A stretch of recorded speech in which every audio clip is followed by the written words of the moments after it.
locked out. Speaker Pelosi thanks President Trump for postponing the State of the Union at her request. We're at the White House. And a pair of proposals to end the shutdown are shot down in the Senate. Why Democrats think they might have the solution. The Pope in Panama. The Holy Father meets with bishops and attends World Youth Day. And need a lift? We'll tell you the inspiring story of a friar who takes an unusual route. On EWTN News Nightly for Thursday, January 24th, 2019.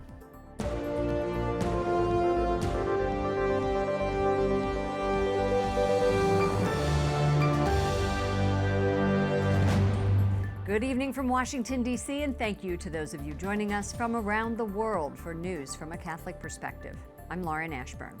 A splintered Senate rejects two bills, one from each party, that would have ended the partial government shutdown. House Speaker Nancy Pelosi says no negotiations are happening behind the scenes. Republicans say Democrats should stick around this weekend to work it out. Capitol Hill correspondent has been covering this story. Jason Calvi reports on day 34 of the shutdown. Good evening, Jason. Good evening, Lauren. This debate centers on immigration. It's an issue Catholics can disagree on. Now, both Senate bills needed 60 votes to pass. Both fell short.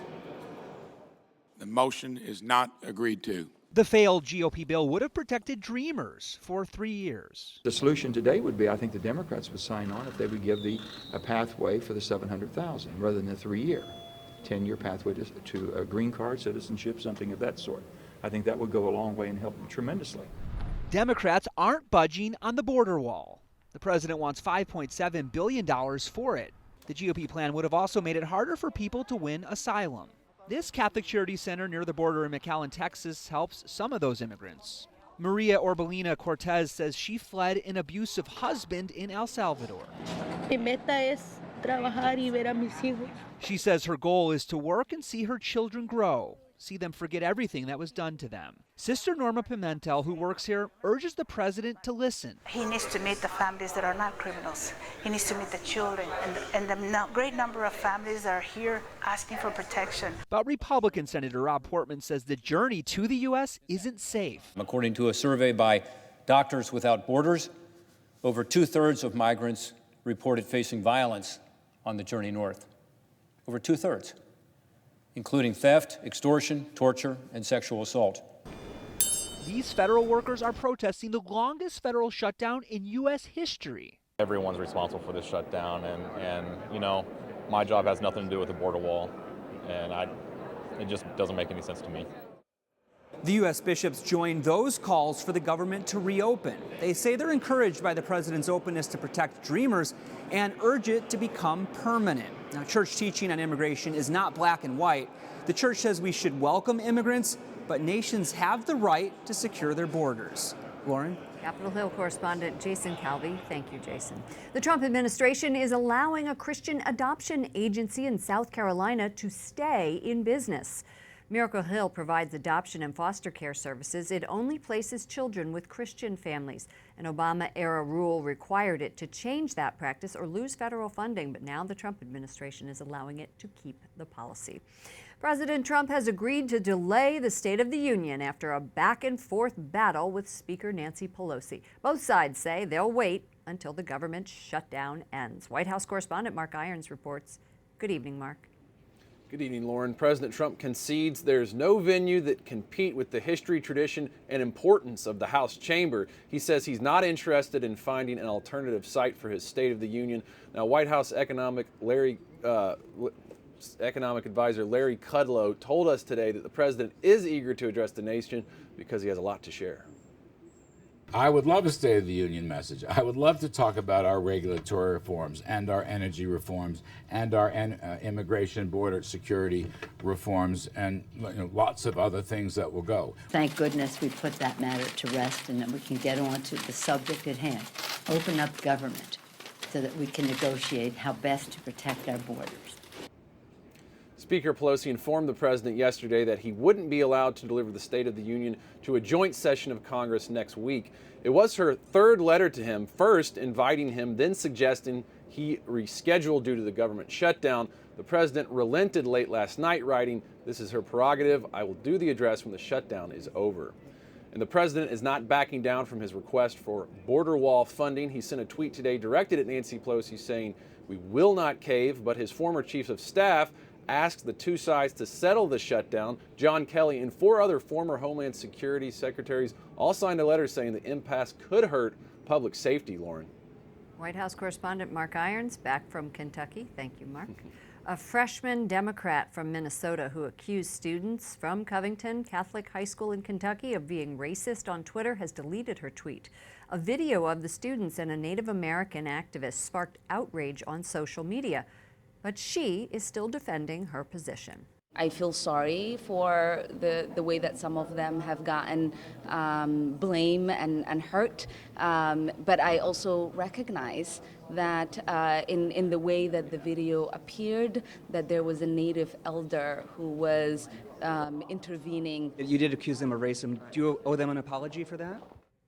Representative Omar refused to answer this question again when our Capitol Hill producer Susan Bruce asked her during a press conference. Omar is one of the first 2 Muslim women in Congress. Meanwhile, the Archdiocese of Baltimore apologizes for condemning those students after the viral video sparked a national controversy. A statement released yesterday says the Archdiocese hopes, quote, the young people involved were in fact acting in accord with the truth and values that are fundamental to Catholic education. We also hope that this sad incident will give to all a renewed determination to respect the life and dignity of every person. Nathan Phillips, the Native American activist at the center of that video, says initially he was angry after watching an interview with one of the boys yesterday. But then I went to go pray about it. And then I woke up with this forgiving heart, and so I forgive him. Phillips was speaking on NBC's Today show. He says he used his drum in the confrontation because he was trying to reach God. Phillips also addressed the false claim he is a Vietnam veteran. The Michigan resident says he has never said that he had served there. Later in the show, we will have Professor Robert George. He will discuss the social media fallout from the Covington High School video. Several states are moving to ease the restrictions on child sexual abuse lawsuits. Specifically, they would make the statute of limitations more victim-friendly. New York is the first state likely to alter its laws. New Jersey, Rhode Island, and Pennsylvania also will consider changes. Pope Francis blasts corruption but avoids talking about the growing Venezuela crisis during his first remarks in Panama. El servicio público es sinónimo de honestidad y justicia. The Holy Father insisted public servants live a life of honesty and transparency. He said officials, especially those who call themselves Christians, should create public policy that is authentically human. Pope Francis did not mention the crisis in nearby Venezuela that has left thousands impoverished. Jonah McKeown is a staff writer for Catholic News Agency. He is covering World Youth Day with the EWTN News team. Pope Francis had such an exuberant welcome at the airport, but this past year, he saw less than enthusiastic welcomes in Chile and Ireland. What have you seen? Have you seen protests or any backlash against the Catholic Church? Well, Lauren, I haven't personally seen any, backlash or protests against the church. Honestly, the welcome here in Panama has been very exuberant. The people of Panama seem to be very excited to not only welcome the Holy Father, but also to welcome all the pilgrims. How has his message been received so far? I was stunned to watch as a man actually broke through security and ran into the motorcade. So it seems like, he wanted to see him, and things have been really positive. He's really had a very exuberant welcome, not only from the pilgrims coming from other countries, but from the Panamanian people as well. He spoke today with the bishops of Central America, which was more focused on kind of the hot button political issues of the day. And his message to the young people later was one more of spiritual conversion. And that's really what the pilgrims have come here to hear, Lauren. Right. I also heard he said he wants them to be saints, and that's something that they should strive for. Now, you're documenting experiences for Catholic News Agency, Jonah. What is one example that stands out in your mind? Well, Lauren, one example that really stands out in my mind is a group of high schoolers who came from Pennsylvania and are staying with a Panamanian gentleman who owns a factory here. And he actually renovated an entire floor of his factory in order to house these pilgrims and put in showers for them. So that's just one example of the really exuberant and wonderful hospitality of the Panamanian people to the pilgrims. Jonah McKeown, staff writer with Catholic News Agency, thanks so much for joining us. Thank you so much. It's an honor, Lauren. Venezuela's top military brass pledged their unwavering support for embattled President Nicolas Maduro. The country's military generals vowed loyalty to him, as did the Supreme Court. Maduro also received the backing of Russia and China. Yesterday, the U.S., Canada, and nearly every country in Latin America backed Juan Guaido, the leader of the opposition. The top court in Pakistan will hear a petition from radical Islamists who hope to overturn the acquittal of a Catholic woman accused of blasphemy. The case involving Asia Bibi will be heard Tuesday. Her victory after 8 years on death row sparked nationwide protests. Her lawyer says he is confident the court will reject the petition. That would leave Bibi free to leave the country. A Christian politician convicted of blasphemy is freed from a prison in Indonesia. Ahok Purnama is the former governor of Jakarta. He spent 2 years in jail for lighthearted comments about the Quran. Catholic bishops in Senegal are appealing for calm ahead of next month's presidential election. Of the 27 candidates who expressed an interest in running, nearly 24 were denied because of new eligibility laws. Church leaders, citing Pope Francis, say good politics are at the service of peace. North Korean leader Kim Jong-un is beginning to prepare for a second summit with President Trump. The Korean news agency says Kim received a letter last week from the White House. An exact date and location have not been determined, but it is possible the two leaders will meet at the end of February. Coming up, abortion at 9 months. A congressman from a state that fights for the unborn weighs in on the pro-abortion legislation in New York.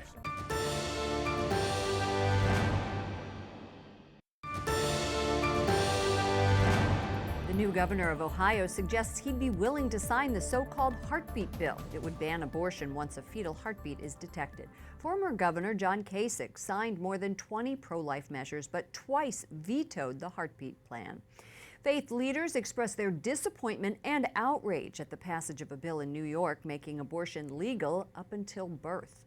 The New York State Catholic Conference, which represents the bishops in public policy matters, issued a statement saying, "Our beloved state has become a more dangerous one for women and their unborn babies. We pray in a special way for the lives that will be lost and for the women of our state who are made less safe under this law." And Reverend Samuel Rodriguez of the National Hispanic Christian Leadership Conference calls the law an abomination. Joining me now from Capitol Hill is pro-life Congressman Andy Briggs, Republican from Arizona and member of the House Freedom Caucus. Congressman Briggs, welcome back to our broadcast. Thanks, Lauren. Good to be with you. Americans United for Life ranks your state, Arizona, as #1 in the country for its legal protections for human life. We saw in New York the expansion of pro-abortion legislation this week. What's your reaction to that? Well, I was outraged, as I think anyone who cares about the unborn would have been. I mean, I look at it, and basically they're allowing abortions right up till the baby fully exits the womb. That allows perhaps even some room for the very debased and violent partial birth abortion procedure. It also basically borders on infanticide. I mean, if the baby is not out of the womb, they can be aborted. This is the type of thing that is outrageous. It is inhumane. It is immoral, in my opinion, and this is what I'm fighting against. Congressman Briggs, this month you reintroduced a House resolution to recognize the importance of a consortium of privately run pro-women's health care centers. And you're saying, I've heard you say that there could be a move afoot to use Title X money or to try to get Title X money that goes to Planned Parenthood also to go to a consortium like this? Yeah, I mean, so what would happen is we were trying to get the Title X money out of the hands of those who are providing abortion as a legitimate women's health issue and move it over to the more pro-life, more fair, more ethical treatment of women, those centers. The only issue that we've got a couple of issues. First, of procedure and process. So that's an issue that we're trying to work through. The other issue that we have is we don't ever want to give the appearance that this is appropriate so that Planned Parenthood can come out and argue, hey, look, you're giving it to the other side, continue to giving it to us. Why should you give it to us? Why shouldn't you give it to us? Yeah, exactly. That's interesting. You know what, while I have you, I watched Nancy Pelosi today, and she thanked President Trump for backing down and agreeing not to have the State of the Union until the partial government shutdown is done. You wrote a piece saying that she was having a temper tantrum for not allowing him to come to the chamber. What's your expectation for progress? We have those two bills today. Well, I don't think either one's going to pass out of the Senate. I think they'll get about 55, 56 votes, maybe each. But I don't think either one will get out of the Senate, so that means that we'll stay pretty much in the stasis that we've been in. All right, I have to play the role right now of all of these people who are not getting a paycheck starting on Friday. Congressman Briggs, Sure. If I were one of those people, I would be so mad at you. I would be so mad, especially if I was from your district. What do you have to say to them? Well, look, I appreciate you might be so mad, but what are you going to say to the people whose loved ones have been killed because of the illegal aliens, and we can't even get Nancy Pelosi to sit down and discuss it? I just took a group of people to the border last week. I talked to Border Patrol agents, I talked to ICE agents, I talked to Customs agents, and while I understand it, many of them also understand the necessity for this fight.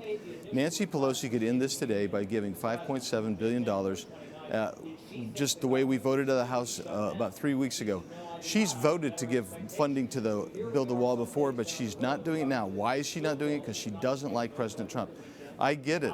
It's hard not to get a paycheck. I have tremendous sympathy. I don't like to see this happen. I don't like to see people kind of caught in the middle like this.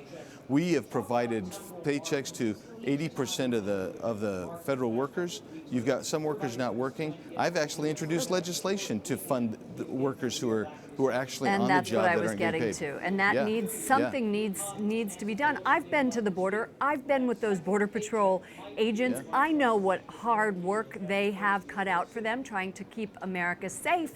But the politicians have to come to some sort of agreement. Congressman Andy Briggs, Republican from Arizona, thanks for joining us. Thanks, Lauren.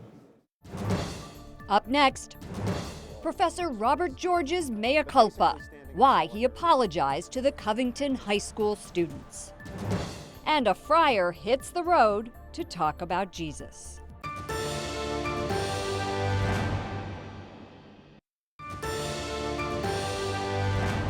Pope Francis warns against narcissism and hatred online. In his message for World Day of Social Communication, the Holy Father says the internet, quote, is an opportunity to promote encounter with others, but it can also increase our self-isolation. The note was released on the feast of St. Francis de Sales, the patron saint of journalists.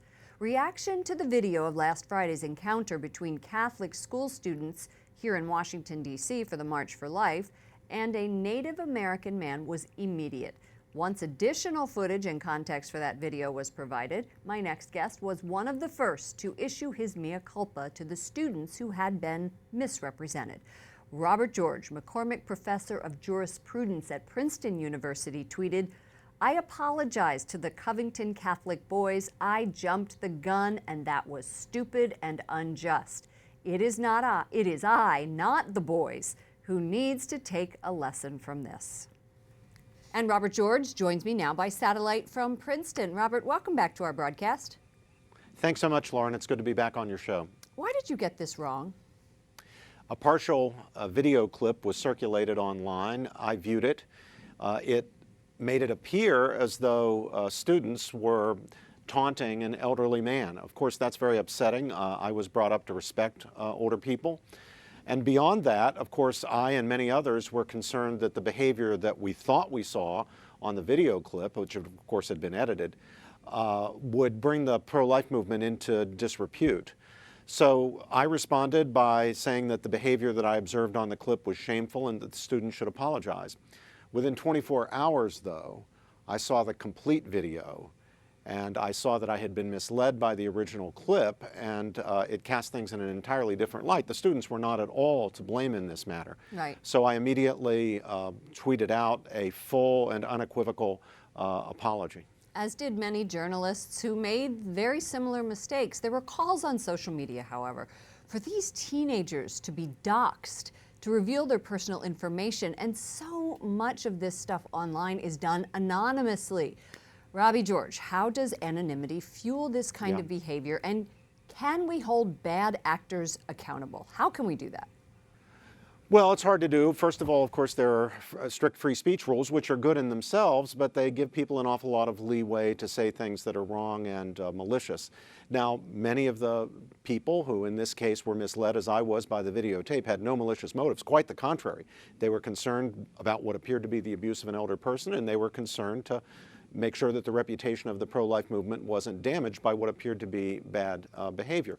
But there were people, no doubt about it, who seized upon this as a political thing, an opportunity to attack people they disagreed with because the students were wearing MAGA hats or were Donald Trump supporters or were pro-life or what have you, and accused the students of all sorts of terrible things. And then, when the truth came out, refused to back away. Either issued a half-hearted semi-apology that wasn't an apology at all, or doubled down, as some have done, and continued to accuse the students of misconduct here, which is entirely unwarranted. The students here are not the guilty parties.